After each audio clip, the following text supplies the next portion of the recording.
యువ సమ్మేళనానికి యువమోర్చా ఆధ్వర్యంలో యువ సమ్మేళనానికి విచ్చేసినటువంటి మన భారతదేశం సింగమలై ఏ పేరన్నా ఏ పేరు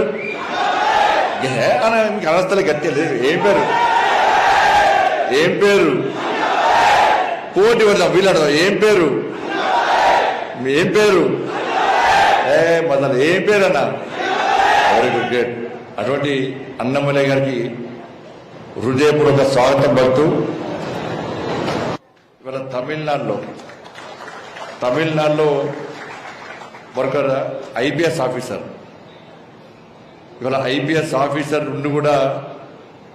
వారి నిత్య జీవితంలో డ్యూటీలో కూడా ఈ దేశంలో జరుగుతున్న అక్రమాలను అవినీతిని సహించలేక ఈ దేశ రక్షణ విషయంలో గత కాంగ్రెస్ ప్రభుత్వం ఏ విధంగా నిర్లక్ష్యం చేసిందో దాన్ని భరించలేక ఈ దేశానికి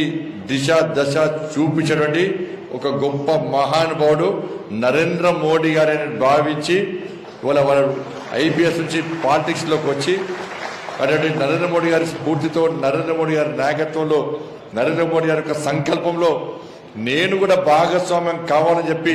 వాళ్ళ రాజకీయాలకు వచ్చి భారతీయ జనతా పార్టీలో చేరి తమిళనాడు రాష్ట్ర అధ్యక్షునిగా బాధ్యతలు చేపట్టి ఇలా తమిళనాడులో ప్రజా సమస్యల పట్ల అక్కడ నుండి పాలకుల నిర్లక్ష్యానికి వ్యతిరేకంగా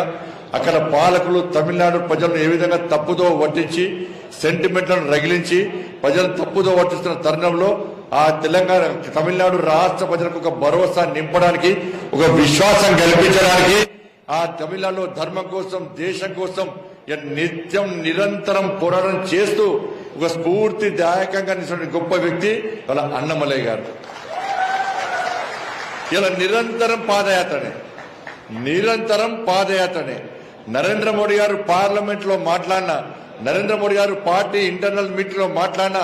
ఎప్పుడు కూడా అన్నమలై గారి యొక్క పాదయాత్ర గురించి ప్రస్తావించని మీటింగ్ ఇప్పుడు లేదు. కాబట్టి అలా తమిళనాడులో పార్టీ ఈ స్థాయికి వచ్చిందంటే తమిళనాడులో పార్టీ శక్తివంతంగా తయారైందంటే కేవలం ఎవరు వాళ్ళ కార్యకర్తలు కూడా జోష్ నింపి వాళ్ళకు అన్ని రకాలుగా వాళ్ళని ఆదుకుంటూ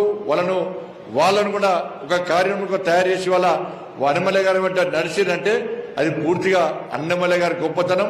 కేంద్ర నాయకత్వం యొక్క ప్రోత్సాహం, జేపీ నడ్డా గారి యొక్క ప్రోత్సాహం. కాబట్టి వారి అలా మన యువ సమ్మేళనానికి రావడం చాలా సంతోషం. తమిళనాడులో ఎలక్షన్స్ అయిపోయినాయి. వారు పార్లమెంట్ లో ఇవాళ నాతో పాటు పార్లమెంట్ లో వారి గలాన్ని వాళ్ళ బాణిని వినిపించబోతున్నారు. కాబట్టి తమిళనాడు రాష్ట్ర ప్రజలు కూడా మన తెలంగాణ కార్యకర్తల తరపున కరీంనగర్ పార్లమెంటు నియోజకవర్గ కార్యకర్తల తరపున తమిళనాడు ప్రజలందరూ కూడా హృదయపూర్వక ధన్యవాదాలు, కృతజ్ఞతలు, అభినందనలు. ఇలా యువ సమ్మేళనం జరుగుతూ ఉన్నది. కరీంనగర్ పార్లమెంట్ లో భారతీయ జనతా పార్టీ అభ్యర్థిగా మోడీ గారి యొక్క ఆదేశం మేరకు నడ్డా గారి యొక్క ఆశీర్వాదంతో మీరందరూ కష్టపడి గెలిపిస్తారనే నమ్మకం